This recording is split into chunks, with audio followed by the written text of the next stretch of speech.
জামাত ইসলামী এবং এনসিপি তারা অনৈতিক দাবি করেছে। তারা বলেছে যে স্ব দলের প্রতীকে নির্বাচন করতে হবে। আজকে আমাদের প্রধান নির্বাচন কমিশনারের সাথে সাক্ষাতের প্রধান কারণ হচ্ছে, আপনারা জানেন যে গণপ্রতিনিধিত্ব আদেশ 1972-এর 20 অনুচ্ছেদে রাজনৈতিক দল ও জোটের অনুকূলে প্রতীক বরাদ্দের বিষয়ে প্রস্তাবিত সংশোধনী এটা বাতিলের আবেদন নিয়ে আমরা আজকে আসছি।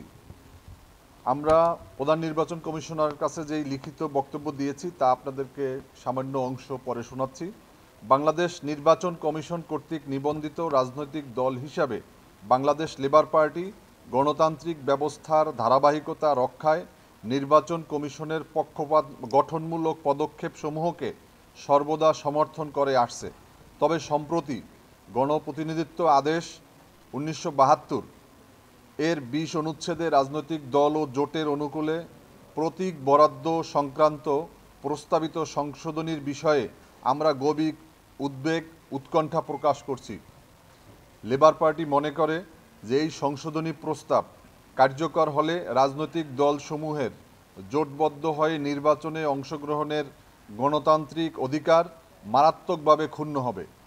বাংলাদেশের নির্বাচনী ইতিহাসে জোটভিত্তিক অংশগ্রহণ একটি স্বীকৃত ও গণতান্ত্রিক প্রক্রিয়া, যেখানে জোটভুক্ত দলসমূহ নিজেদের বিবেচনায় জোটের অভিন্ন প্রতীকে বা পারস্পরিক সমঝোতায় প্রতীক ব্যবহার করে নির্বাচনে অংশগ্রহণ করে আসছে।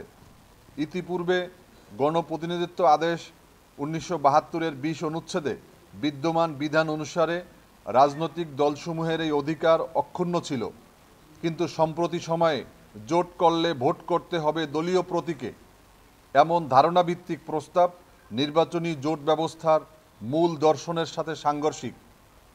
এটি রাজনৈতিক বহুত্ববাদ ও নির্বাচনী সমঝোতার পথ রুদ্ধ করবে, ক্ষুদ্র ও মধ্যম রাজনৈতিক দলগুলোর অংশগ্রহণ সীমিত করে গণতন্ত্রকে দুর্বল করবে। বাংলাদেশ লেবার পার্টি দৃঢ়ভাবে বিশ্বাস করে নির্বাচন কমিশনের মূল দায়িত্ব হল অংশগ্রহণমূলক, ন্যায়সঙ্গত ও প্রতিনিধিত্বশীল নির্বাচন নিশ্চিত করা। সে লক্ষ্যে রাজনৈতিক দল ও জোটসমূহে ঐক্য, সহযোগিতা ও অংশগ্রহণকে উৎসাহিত করা জরুরি। 20 অনুচ্ছেদের পূর্বের বিধান বহাল থাকলে গণতান্ত্রিক ভারসাম্য ও নির্বাচনী অন্তর্ভুক্তি বজায় থাকবে। তো আমরা এজন্য বাংলাদেশ লেবার পার্টির আহ্বান যে গণপ্রতিনিধিত্ব আদেশ 1972-এর 20 অনুচ্ছেদে রাজনৈতিক দল ও জোটের অনুকূলে প্রতীক বরাদ্দ সম্পর্কিত বিধান অবিকৃত ও পূর্বাবস্থায় বহাল রাখার জন্য পদক্ষেপ গ্রহণ করার জন্য আমরা তার কাছে আহ্বান জানিয়েছি। আপনারা জানেন যে নির্বাচন কমিশনের প্রধান স্টেক হোল্ডার হচ্ছে রাজনৈতিক দল। নির্বাচন কমিশনের দায়িত্ব হচ্ছে রেফারির দায়িত্ব, আর নির্বাচনে অংশগ্রহণ করবে রাজনৈতিক দলসমূহ।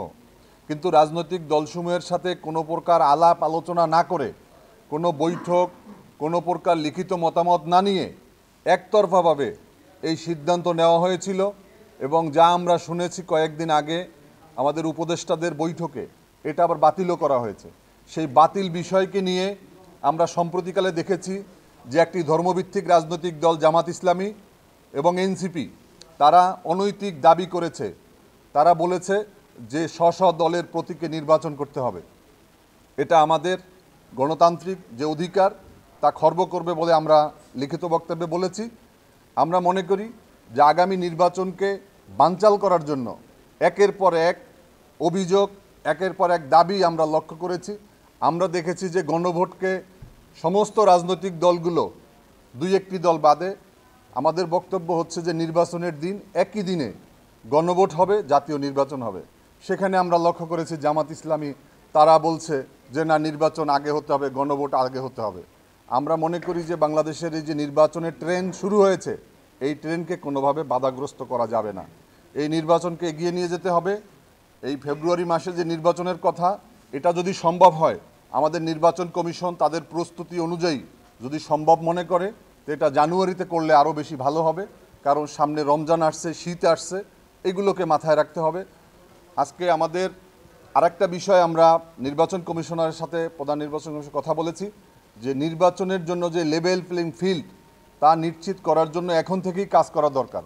আমরা দেখেছি যে আমাদের নির্বাচন কমিশন তারা কিছু বিধি তৈরি করেছে, কিছু নির্বাচনী আচরণবিধি তৈরি করেছে যেগুলো ভালো হবে বলে আমরা মনে করি, কিন্তু এর কার্যকারিতা এখন থেকেই শুরু হওয়া দরকার।